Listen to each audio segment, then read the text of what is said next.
Hello everyone, स्वागत है आप सबका आज के करंट अफेयर एनालिसिस लेक्चर में, जिसमें Indian express, PIB and other sources से ली गई न्यूज़ को होलिस्टिकली एनालाइज किया जाएगा आपके प्रीलिम्स, मेंस एंड इंटरव्यू को ध्यान में रखते हुए।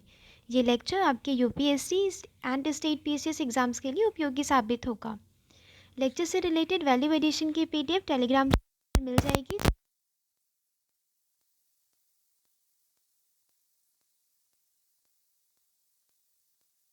लेक्चर भी एक मोटिवेशनल कोट से, the greatest glory in living lies not in never falling but rising every time we fall.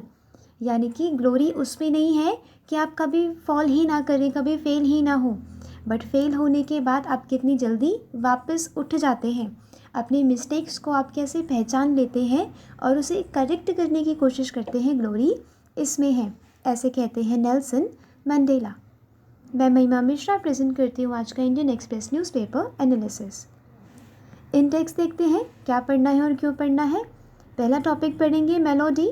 यहाँ पे इंडिया इटाली टाइज पे ज़्यादा फोकस होगा, मोदी मेलोनी टाइज पे नहीं। गूगल्स न्यू एआई आया है जो चैट जीपीटी को कहीं ना कहीं कॉम्पीट कर रहा है, इसका नाम है जेमिनी। प्रीलिम्स के लिए, वन लाइनर करंट अफेयर के लिए and GS paper 3 science and technology के लिए भी इम्पॉर्टेंट है, क्योंकि चैट जीपीटी, एआई जैसे टॉपिक्स ना काफ़ी न्यूज़ में रहे हैं, तो क्वेश्चन एक्सपेक्ट किया जा सकता है। चेन्नई अलार्म, इस पे एक एडिटोरियल आया है जो चेन्नई में फ्लड आया ना अभी साइक्लोन मिचोंग की वजह से, वो पढ़ेंगे। और इसी से रिलेटेड एक टॉपिक है अर्बन फ्लड, जो जीएस पेपर 2 के लिए इम्पॉर्टेंट हो जाता है। यूरिया फर्टिलाइजर्स पढ़ेंगे, इसमें सॉल्यूशंस बताए गए हैं। सॉल्यूशन ज़्यादा इम्पॉर्टेंट होते हैं और कुछ डाटा भी इम्पॉर्टेंट है। ग्लोबल इन्वेस्टर समिट, ये वन लाइनर करंट अफेयर के लिए इम्पॉर्टेंट है, उत्तराखंड में होने वाला है। ये जो यूपीपीएससी आरओ एग्ज़ाम आ रहा है ना, उसके लिए इम्पॉर्टेंट है। धन्वंतरी इमेज इन नेशनल मेडिकल काउंसिल के लोगों में धन्वंतरी जो देवी हैं उनकी इमेज लगाई गई है, तो डॉक्टर्स इस पर प्रोटेस्ट कर रहे हैं, वो चीज़ देखेंगे। गरबा इन यूनेस्को, गरबा को यूनेस्को की इंटेंजिबल हेरिटेज साइट में इंक्लूड किया गया है, पढ़ेंगे इसके बारे में भी, बहुत इंपॉर्टेंट है, न्यूज़ छोड़नी नहीं है। पहली न्यूज़ कवर करते हैं, the melody in India Italy ties. यहाँ पे ऑथर ने क्या किया है, इंडिया और इटाली के टाइज को यहाँ पे शो किया है, दिखाया है। मेलोडी एक काफ़ी एक ट्रेंड हो रहा है, हैशटैग मेलोडी सोशल मीडिया पे। यहाँ पे क्या है, जो मेलोनी है उन्होंने अपनी सेल्फी शेयर की है यहाँ पे प्रधानमंत्री नरेंद्र मोदी के साथ, और लिखा है मेलोडी, वो दोनों के लास्ट नेम है, ठीक है, उनका मिक्स जो है। बैक टू द हिस्ट्री देखेंगे, इंडिया और इटाली के टाइज एंशिएंट सिविलाइजेशन से हैं, 2000 ईयर्स बैक। ट्रेडिंग पोर्ट्स थे हमारे, जहाँ पे हम इंडिया और इटाली ट्रेड किया करते थे। ये थोड़ा सा समझना इम्पॉर्टेंट है, ज़्यादा एंशिएंट में नहीं जाना है अगर आप जीएस पेपर 2 के पॉइंट ऑफ व्यू से आईआर कर रहे हैं तो, ठीक है। वहाँ पे कॉन्टेम्प्रेरी चीज़ें ज़्यादा मैटर करती हैं, specially after independence. Venetian merchant Marco Polo आए थे इंडिया में 13th सेंचुरी में, और इंडिया के बाद जैसे ही इंडिया आज़ाद हुआ 1947 में, वैसे ही इटाली के साथ हमारे डिप्लोमेटिक पॉलिटिकल रिलेशंस इस्टेब्लिश हो गए थे। अब यहाँ पे ना थोड़ी कॉन्टेम्प्रेरी चीज़ें दिखानी है। इंडिया और इटाली में हुआ क्या, जो इटाली है उसने पहले चाइना का बेल्ट रोड इनिशिएटिव ज्वाइन किया था, ठीक है। 2019 में G7 में रहने वाली पहली कंट्री है इटाली जिसने चाइना का belt and road initiative join किया था। बेल्ट एंड रोड इनिशिएटिव मैं आपको पहले बहुत बार पढ़ा चुकी हूँ। अब उन्होंने वहाँ से पुल बैक कर लिया, ठीक है, तो ये एक ट्रिगरिंग फैक्टर बन रहा है इंडिया और इटाली के रिलेशंस को मजबूत करने के लिए। 2023 मार्च में मेलोनी ने विज़िट किया था इंडिया में, जिस पे डिस्कशन क्या हुई थी, आपको ऐसे ही मल्टी डायमेंशनल वे में आंसर लिखना है। Economy, energy security and transition, defence cooperation and innovation and blue economy. Blue economy से यहाँ पे मतलब है समुद्र से रिलेटेड रिसोर्सेज एंड कैसे उसे सस्टेनेबल मैनर में यूज़ करना है। Major outcome of the visit of elevation of bilateral relationship, यहाँ पे जो Indian and Italian startup companies को इस्टेब्लिश करना है, उनके बीच में एक ब्रिज बनाना है। मेलोनी ने विज़िट किया G20 की मीटिंग में भी, जहाँ पे India middle east Europe economic corridor की बात की गई। आपको ये कॉन्टेम्प्रेरी चीज़ें ज़्यादा लिखनी होती हैं अपने आंसर को और अवेयर बनाने के लिए। अब इटाली ने जो मूव आउट कर लिया है बेल्ट एंड रोड इनिशिएटिव से, वो भी इंडिया एंड इटाली के टाइज में प्लस पॉइंट जोड़ता है। ठीक है, क्योंकि बेल्ट एंड रोड इनिशिएटिव हमारी जो स्ट्रैटेजिक इनोवेशन है, इनोवेशन नहीं मतलब जो हमारी जो स्ट्रैटेजिक इंटरेस्ट है उसके खिलाफ जाता है बेल्ट एंड रोड इनिशिएटिव। इसके तहत चाइना क्या है, हमारी जो आसपास की सिक्योरिटी वाले देश हैं जिनसे हमारी सिक्योरिटी रहती है इंडियन ओशन में स्पेशली, वहाँ पे बेल्ट एंड रोड इनिशिएटिव के तहत क्या हो रहा है, वो स्ट्रेंज ऑफ पर्ल्स थ्योरी अपने चाइना लेके आ रहा है कि इंडियन ओशन को, इंडिया को घेर लेंगे। ठीक है, इसीलिए हम इसका विरोध भी करते हैं। अब चाइना ने इससे इटाली ने इससे पुल बैक कर दिया, तो ये हमारे फ़ायदे में रहेगा। नेक्स्ट इंपॉर्टेंट देखते हैं, Google Gemini, what is it and it is better than ChatGPT-4, ये पढ़ते हैं। गूगल का जेमिनी ये एक multi modal general AI model है। ठीक है, इसमें क्या हो रहा है कि ये ChatGPT-4 को compete करेगा, क्योंकि ChatGPT-4 पेड यूज़र्स के लिए है और जेमिनी फ्री रहेगा सबके लिए। ठीक है, जेमिनी ज़्यादा एफिशिएंट है एज़ कम्पेयर टू ChatGPT। तो यहाँ पे जो कंपनीज़ हैं वो आपस में अपने अपने AI फॉर्म्स को लेके आके लड़ रही हैं कि ये ज़्यादा यूज़फुल है।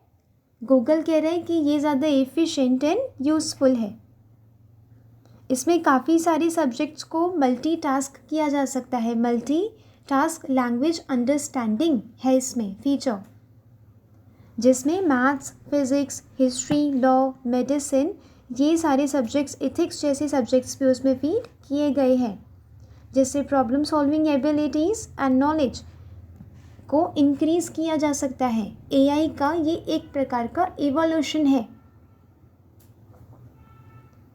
ठीक है, हाई क्वालिटी कोड होगा in the world's most popular programming languages, जैसे कि Python, Java, C++ and Go. यहाँ पे कहा जा रहा है कि ये ChatGPT को compete करेगा, क्योंकि इसका काम क्या है, ये वीडियो से भी डील कर सकता है, वेयरएज़ ChatGPT नहीं कर सकता। जेमिनी सबके लिए फ्री है, बट ChatGPT-4 यहाँ पे सिर्फ पेइंग यूज़र्स के लिए है, ये चीज़ भी ध्यान रखनी है। ठीक है, तो रिसेंटली क्वेश्चन आ सकता है वन लाइनर में कि रिसेंटली जेमिनी जो AI है वो कौन सी कंपनी द्वारा डेवलप किया गया है, आंसर होगा गूगल। ठीक है, नेक्स्ट इंपॉर्टेंट देखेंगे, चेन्नई फ्लड। आप सबको पता है जब से मिचोंग आया है, वहाँ पे मिचोंग ने हिट किया है, तब से वो 20 लाइव्स अराउंड ले गया चेन्नई की। ठीक है, अब चेन्नई का एक तो ड्रेनेज सिस्टम उतना अच्छा नहीं है, जिस वजह से वहाँ पे अर्बन फ्लडिंग होती है। थोड़ी सी ही समय में वहाँ पे बड़ी बाढ़ आ जाती है और वहाँ पे लोगों की जानों को नुकसान होता है। तमिलनाडु की जो कैपिटल है चेन्नई, वो एक रेन शेडो एरिया है। मैंने ये आपको कवर करवाया है, जो मैंने मॉनसून कवर करवाया था।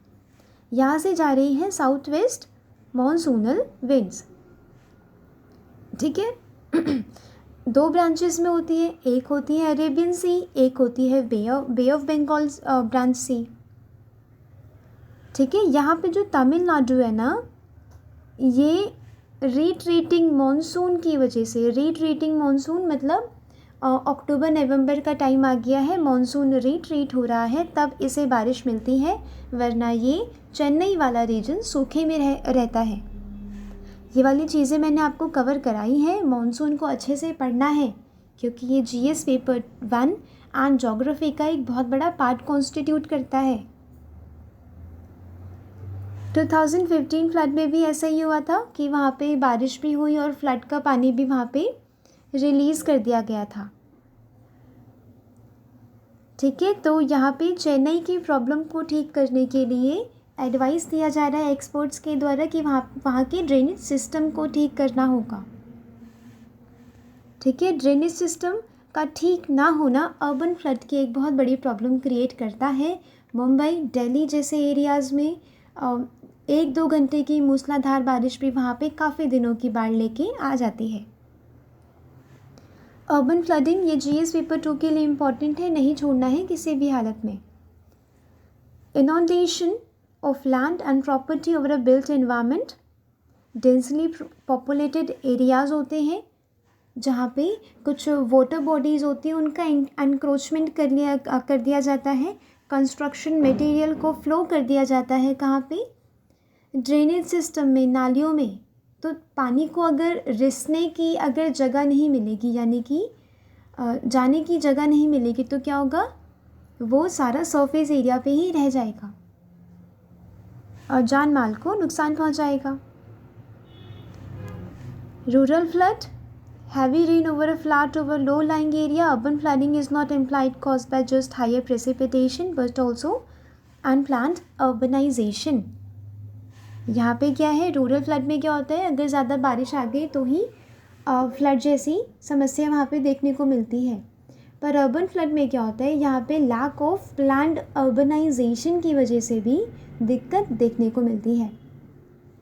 चेन्नई में फ्लड आया है, टॉपिक प्रिपेयर कर लेना है अच्छे से अर्बन फ्लडिंग का इंटरव्यू के लिए भी।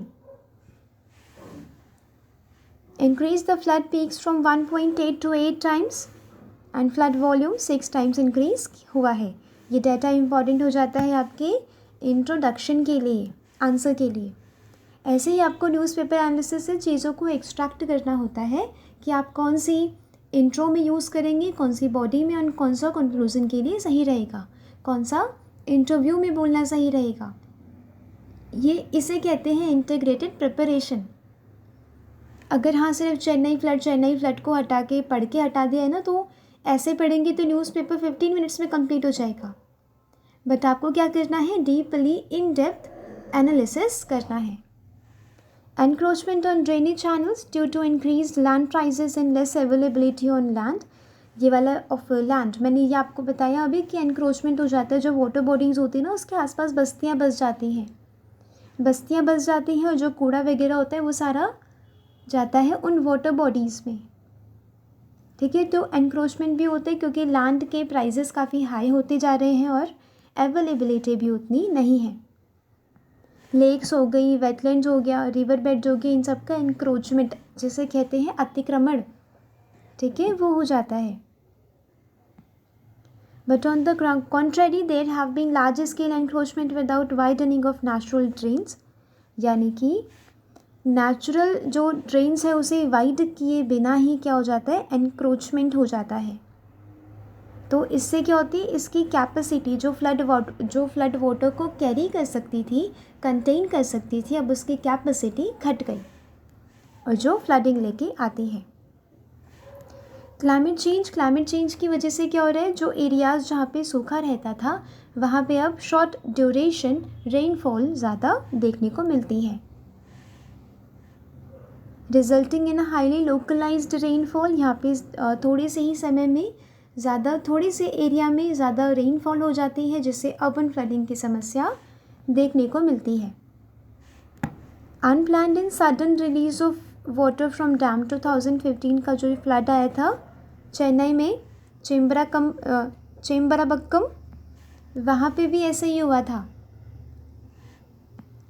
ठीक है, तब केरला से वो तमिलनाडु ने फिर केरला को बोला था कि अनप्लान्ड जो मतलब पहले इन्फॉर्म नहीं किया गया और डैम का पानी रिलीज़ कर दिया गया, तो उससे मतलब उस टाइम पे भी कंट्रोवर्सी चली थी कुछ।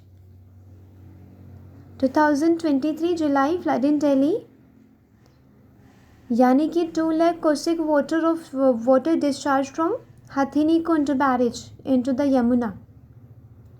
अब क्या होता है, अब जब अनप्लान्ड तरीके से जो वाटर है डैम का उसे रिलीज़ कर दिया जाएगा तो क्या होगा, फ्लड की समस्या बनेगी ही। इल्लीगल माइनिंग से क्या होता है, वो इल्लीगल सैंड माइनिंग भी मैंने आपको पढ़ाया है। ठीक है, सैंड को निकाल दिया जाता है तो क्या होता है, जो रिवर है वो पानी को कैरी नहीं कर पाती, वो आसपास के एरिया में बहने के ज़्यादा चांसेस रहते हैं। ठीक है, तो ये आप ऐसे कारण भी बताएंगे कि इलीगल माइनिंग जैसी चीज़ें भी हैं, अनप्लान्ड अर्बनाइजेशन है, ड्रेनेज सिस्टम ठीक नहीं है, एनक्रोचमेंट है। ये सारे इंपॉर्टेंट पॉइंट आप मेंस में भी लिखेंगे एंड इंटरव्यू में भी बोल के आएंगे।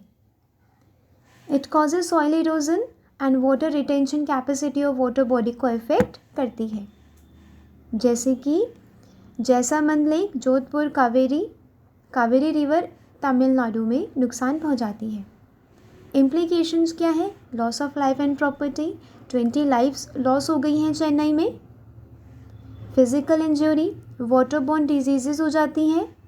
वाटरबोर्न डिजीज़ेस यानी कि जब पानी इतने दिनों तक पानी किसी एरिया में एक सेटल्ड फॉर्म में रहेगा, स्टैग्नेंट रहेगा, तो क्या होगा, वहाँ पे बीमारियाँ पनपती हैं। ठीक है, बैक्टीरियाज, वायरस एंड फंजाई पनपते हैं वहाँ पे, तो इससे बीमारियाँ भी देखने को मिलती हैं। इकोलॉजिकल एंड एनवायरनमेंट, अब इकोलॉजिकल एंड एनवायरनमेंट फ़र्क पड़ेगा ही। रिवर बैंक इरोजन होता है caused by high speed flood water. Impact on animal and human health, वही कंटामिनेशन ऑफ कंज्यूमेबल वाटर, जो कभी पोर्टेबल वाटर हुआ था उसके कंटामिनेट हो जाने के कारण क्या हो रहा है, बीमारियां फैलती हैं। सीवेज एंड सॉलिड वेस्ट, और यहाँ पे क्या पोस्ट डिज़ास्टर ट्रॉमा भी देखा जाता है, जैसे कि बाढ़ आई है, 20 लोग मर गए, तो जिनकी फैमिली से ये लोग मरे होंगे या जिन्हें अभी इंजरीज हुई हैं वो कहीं ना कहीं ट्रॉमा में होंगे। ठीक है, तो इम्पॉर्टेंट है ये सारे पॉइंट्स बोलना, ताकि आपका आंसर एक वेल मैनर्ड लगे, वेल डायमेंशन वाला लगे। वे फॉरवर्ड देखते हैं, यहाँ पे ग्रीन स्पेसेस को प्रायोरिटाइज करना है। चाइना की स्पंज सिटीज़ का जिक्र मैंने आपसे पहले भी बहुत बार किया है। ठीक है, स्पंज सिटीज़ वो कुछ मटेरियल्स ऐसे यूज़ करना या कुछ वेटलैंड्स को बिल्ड करना, ताकि आर्टिफिशियल वेटलैंड, ताकि फ्लड वाटर को रिटेन किया जा सके सिटी में। Avoid construction in flood prone areas, यानी कि जहाँ पे बाढ़ आने के ज़्यादा चांसेस रहते हैं वहाँ पे कंस्ट्रक्शन को वेल प्लान्ड किया जाए या फिर अवॉइड किया जाए। Expanding drainage infrastructure, strong water channels, flood control system को मैनेज करना है, बनाना है। रेगुलर मेंटेनेंस एंड क्लीनिंग चाहिए ड्रेनेज की, जो ड्रेन्स होती हैं, जो नालियाँ होती हैं, छोटी बड़ी नालियाँ, उनकी क्लीनिंग चाहिए, ताकि पानी का बहाव सही ढंग से हो सके। Identify and map flood prone areas, यानी कि वो एरियाज़, वो हॉटस्पॉट एरियाज़ जहाँ पे बाढ़ आने के चांसेस रहते हैं, उन एरियाज़ को आइडेंटिफाई किया जाए एंड अर्ली वार्निंग सिस्टम बनाया जाए। ठीक है, ताकि लोगों के जान माल का नुकसान थोड़ा कम किया जा सके। नेक्स्ट इम्पॉर्टेंट देखते हैं, फार्म्स डूज एंड डोंट्स। यहाँ पे ऑथर कह रहे हैं कि यूरिया के जो प्राइस को कंट्रोल किया जा रहा है सरकार की तरफ से, उसमें जो वो सब्सिडीज़ दे रही है, जिस वजह से सब्सिडी का बर्डन इंडिया पे बहुत ज़्यादा हो रहा है सरकार पे। ठीक है, अब प्राइस शॉक की वजह से, प्राइस शॉक जैसे कि पोस्ट रशिया यूक्रेन वॉर है, तो फर्टिलाइज़र्स में ना थोड़ी बहुत हाई प्राइजेस हो गए थे। ठीक है, उस शॉक को कंटेन करने के लिए हम क्या कर रहे हैं, सब्सिडीज़ दे रहे हैं किसानों को, यूरिया बेस्ड सब्सिडी। ठीक है, जिससे क्या हो रहा है, सेंटर पे फर्टिलाइज़र सब्सिडी का एक बोझ बढ़ता चला जा रहा है। 1,75,100 करोड़ हुआ था इस बार बजट में। फिस्कल अनसस्टेनेबिलिटी के ये तो फिस्कल अनसस्टेनेबिलिटी तो आती ही है, इससे इन्वायरमेंटल कॉस्ट भी लगती है। फार्मर्स क्या है, वो बिना सोचे समझे, बिना जानकारी हुए फर्टिलाइज़र्स का यूज़ करते चले जाते हैं। इससे इन्वायरमेंटल कॉस्ट होती है, ज़मीन को नुकसान होता है, सॉइल को नुकसान होता है, फिर आसपास की वाटर बॉडीज़ को भी नुकसान होता है। मैंने यूट्रोफिकेशन आपको समझाया है, जब ज़्यादा न्यूट्रिएंट्स किसी वाटर बॉडी में बह के चले जाते हैं और वहाँ पे एल्गल ब्लूम लेके आ जाते हैं, काफ़ी सारी एल्गी वहाँ पे उग जाती हैं ऊपर एक थिक लेयर हो जाती है, जिसकी वजह से नीचे अंदर के जो ऑर्गेनिजम्स हैं, जो मछलियाँ वगैरह हैं, ना उन्हें ऑक्सीजन मिल पाती है, ना उन्हें सनलाइट मिल पाती है। ठीक है, ये इसे कहते हैं यूट्रोफिकेशन, ध्यान देना है। यहाँ पे ऑथर ने बोला है कि जो इंडिया की जो आइडल सॉइल में जो फर्टिलाइजर्स का रेशियो है या न्यूट्रिएंट्स का रेशियो है, वो होना चाहिए 4:2:1। But recent kharif cropping season में क्या देखा गया है, 11:5:1 यूज़ किया जा रहा है। ये किस चीज़ का रेशियो है, नाइट्रोजन, फॉस्फोरस एंड पोटेशियम। तो देखिए नाइट्रोजन कितना सारा यूज़ हो रहा है, 4 यूज़ करना चाहिए बट हो रहा है 11। यहाँ से देखा जा सकता है कि कितने फर्टिलाइजर्स का यूज़ हो गया है ज़्यादा। एंड सरकार पे भी बर्डन है, इन्वायरमेंट पे भी बर्डन है। The impact of such an imbalanced nutrient use on crop productivity, produce quality and soil health in the medium and the long term is something that should concern policy makers. यहाँ पे nutrient पे ज़्यादा फ़र्क पड़ेगा, क्योंकि soils को हम nutrient देते रहेंगे, ज़्यादा न्यूट्रिएंट देंगे वो उसे उतना चाहिए भी नहीं। तो अति ना हर चीज़ की ख़राब होती है। अगर हम अपनी ही बॉडी में बहुत सारे न्यूट्रिएंट्स चाहिए होंगे, इधर उधर के कैल्शियम पोटेशियम वगैरह लेंगे, तो हमारी बॉडी में साइड इफ़ेक्ट्स देखने को मिल सकते हैं। ठीक है, वैसा ही सॉइल के साथ भी है, वैसा ही अपने इन्वायरमेंट के साथ भी होता है। 2 थिंग्स, जैसे गवर्नमेंट को 2 चीज़ें करनी चाहिए। Is first to bring the urea under the nutrient based subsidy. Nutrient के हिसाब से आपकी सॉइल हेल्थ कार्ड के तहत सॉइल का क्या किया जाएगा, उसकी चेकिंग की जाएगी कि आपकी सॉइल को कौन से न्यूट्रिएंट्स की ज़्यादा ज़रूरत है। उस हिसाब से आपको फर्टिलाइज़र दिया जाएगा एंड उस पर सब्सिडी प्रोवाइड की जाएंगी। They control is MRP along with the other fertilisers. ठीक है, कह रहे हैं कि उसके प्राइस को डी कंट्रोल करो। अभी कंट्रोल कर रखे हैं और सब्सिडी देते जा रहे हैं, तो क्या हो रहा है, दिक्कत हो रही है, ज़्यादा सब्सिडी बर्डन हो रहा है सरकार पे। सेकेंड स्टेप क्या है, is to extend the subsidy on per hectare basis. Government should let farmer buy any kind of fertiliser. अब जब MRP को डी कंट्रोल किया जाएगा सरकार की तरफ से, तो उसके प्राइसेस थोड़े से हाई होंगे, इसका यूसेज थोड़ा सा कम होगा और फार्मर्स यूरिया के बियॉन्ड काफ़ी सारे ऑप्शंस को एक्सप्लोर कर पाएंगे, चेक कर पाएंगे अपने फील्ड में।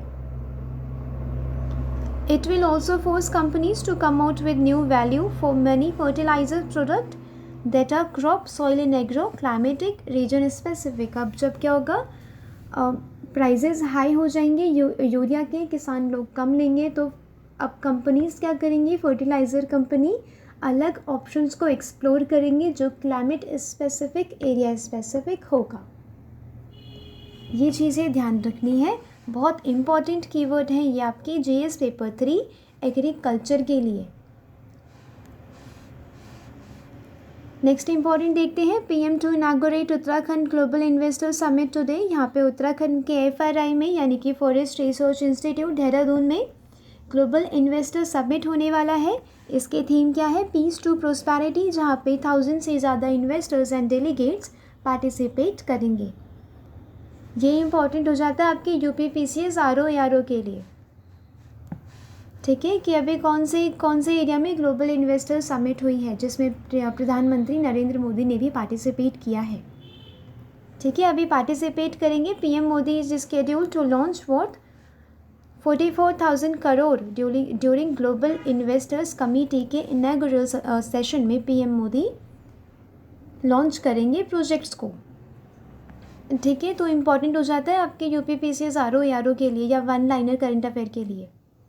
नेक्स्ट इम्पॉर्टेंट देखेंगे, Dhanvantari image in NMC logo, why doctors are protesting now. NMC यानी कि नेशनल मेडिकल कमीशन के लोगों में यहाँ पे जो फिजिशियन गॉड धन्वंतरी देवी जो है, उनकी इमेज यहाँ पे लगाई गई है। अब डॉक्टर्स इसका प्रोटेस्ट कर रहे हैं कि चीज़ें सेकुलर होनी चाहिए, इसके खिलाफ कुछ करेक्टिव स्टेप्स लो। यहाँ पर डॉक्टर्स का क्या नज़रिया है या क्या व्यू है उनका, the logo of any national institution out to capture the aspirations of all citizens. ठीक है, हम सारे सिटीजन्स को लेके चलते हैं, कोई एक पर्टिकुलर धर्म को तो लेके नहीं चलते। इक्वल मैनर में remaining neutral in all respect, हमें न्यूट्रल रहना होता है ताकि सारे सिटीजन्स का भरोसा हम पे बना रहे और हम उन्हें अच्छे से सर्व कर पाए। Eliminated any possibility of any part and section of society feeling aggrieved by in any manner, यानी कि हमारी ये जिम्मेदारी भी बनती है कि कोई भी पर्टिकुलर सेक्शन या पर्टिकुलर कम्युनिटी एग्रीव्ड ना हो। उसके लिए यहाँ पे क्या बोला है डॉक्टर्स ने कि इसके लिए करेक्टिव स्टेप्स लीजिए एंड धन्वंतरी के जो इमेज है ये हटाइए। ये कल के न्यूज़पेपर में था जो मैंने आज डाउनलोड किया है। ठीक है, कल न्यूज़पेपर डाउनलोड नहीं हो रहा था।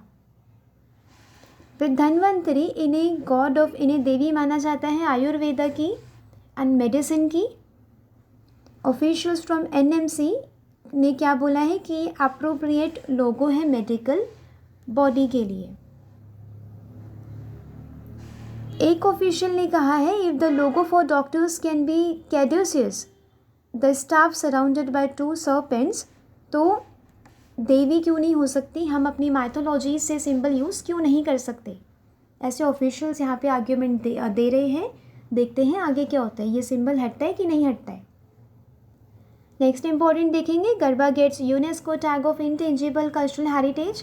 इम्पॉर्टेंट है, बहुत इम्पॉर्टेंट है आपके यूपीएससी आरओ, यूपीपीसीएस आरओ के लिए, यूपीएससी के प्रीलिम्स के लिए भी इम्पॉर्टेंट है। ये यूनेस्को की इंटेंजिबल हेरिटेज मैंने आपको बहुत बार पढ़ाया है। ठीक है, इसीलिए हम आज ओनली गरबा को कवर करेंगे कि गरबा को यहाँ पे इंक्लूड किया गया है, भूलना नहीं है। गुजरात का ये मोस्ट पॉपुलर फोक डांस है। ठीक है, भूलना नहीं है, इसे रिसेंटली यूनेस्को की कल्चरल हेरिटेज में इंक्लूड किया गया है। तो आज के लिए न्यूज़पेपर में था बस इतना ही। मिलते हैं कल। लेक्चर से रिलेटेड वैल्यू एडिशन की पीडीएफ टेलीग्राम चैनल पर मिल जाएगी, जिसके लिंक मैं नीचे डिस्क्रिप्शन बॉक्स में दूंगी। वहाँ जाना है, ज्वाइन करना है डेली करंट अफेयर की पीडीएफ्स के लिए। ये आपको आज ही नोट कर लेनी है इम्पॉर्टेंट चीज़ें जो मैंने बताई हैं। ठीक है, ताकि आपके पास खुद के नोट्स हों जो एग्ज़ाम के 2 दिन पहले भी रिवाइज़ किए जा सके। ये पीडीएफ आज खुली है और उसके बाद कभी नहीं खुलनी चाहिए, आपके नोट्स खुलने चाहिए बार बार। Revision is the actual key to success in this exam, specially in this exam. Okay, तो आपको रिवीजन पे ज़्यादा ध्यान देना है। रिवीजन कैसे हो पाएगी, अब थाउजेंड्स ऑफ पीडीएफ्स कलेक्ट करके तो नहीं हो पाएंगी, आपको खुद के नोट्स पे रिलाई करना है।